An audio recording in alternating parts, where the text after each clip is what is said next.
সময়টা মোটেও ভালো যাচ্ছে না ব্রাজিলিয়ান সুপারস্টার নেইমারের। একদিকে ইনজুরি আর ফিটনেস জটিলতায় ক্যারিয়ারের পড়ন্ত বিকেল, অন্যদিকে জাতীয় দলে জায়গা পাওয়া নিয়ে অনিশ্চয়তা। সব মিলিয়ে মরার ওপর খাড়ার ঘা হয়ে এলো নতুন এক বিতর্ক। এবার নিজের ক্লাব সান্তোসের সতীর্থ রবিনিও জুনিয়রকে মারধরের অভিযোগে তদন্তের মুখে পড়েছেন এই ফরওয়ার্ড। গত রোববার ৩ মে সান্তোসের অনুশীলন চলাকালীন এই অনাকাঙ্ক্ষিত ঘটনা ঘটে।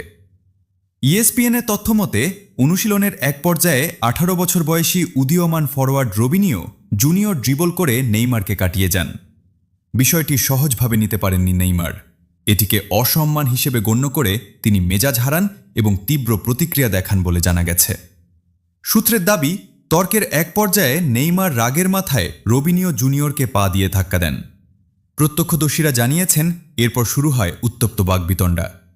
পরিস্থিতি নিয়ন্ত্রণের বাইরে চলে গেলে সতীর্থরা এসে দুজনকে শান্ত করেন। তবে রবিবার রবিনিও জুনিয়রের অভিযোগ আরও গুরুতর। তার দাবি, নেইমার তাকে অপমানজনক ভাষা ব্যবহারের পাশাপাশি শারীরিকভাবে আঘাত করেছেন এবং মুখে চড় মেরেছেন। ঘটনাটি নিশ্চিত করে সান্তোস ফুটবল ক্লাব একটি আনুষ্ঠানিক বিবৃতি দিয়েছে।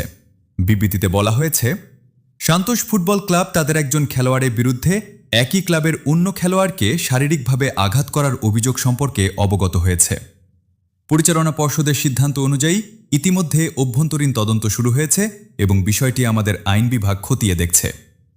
ব্রাজিলিয়ান গণমাধ্যম গ্লোবো স্পোর্টে জানিয়েছে, সাবেক রিয়াল মাদ্রিদ তারকা রবিনিওর ছেলে রবিনিও জুনিয়র এই ঘটনায় মানসিকভাবে বিপর্যস্ত হয়ে পড়েছেন। তিনি ক্লাবে নিরাপত্তার অভাব বোধ করছেন এবং পরিস্থিতি বিবেচনায় সান্তোসের সাথে চুক্তি বাতিলের বিষয়ে আলোচনার জন্য কর্তৃপক্ষের কাছে বৈঠকের আবেদন জানিয়েছেন।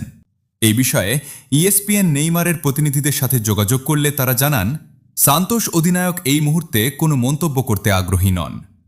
তবে অপর একটি সূত্র জানিয়েছে, ঘটনার পর পরিস্থিতি শান্ত করতে নেইমার নিজে রবিনিও জুনিয়রের ফোনে এবং তার পরিবারের কাছে দুঃখ প্রকাশ করে বার্তা পাঠিয়েছেন।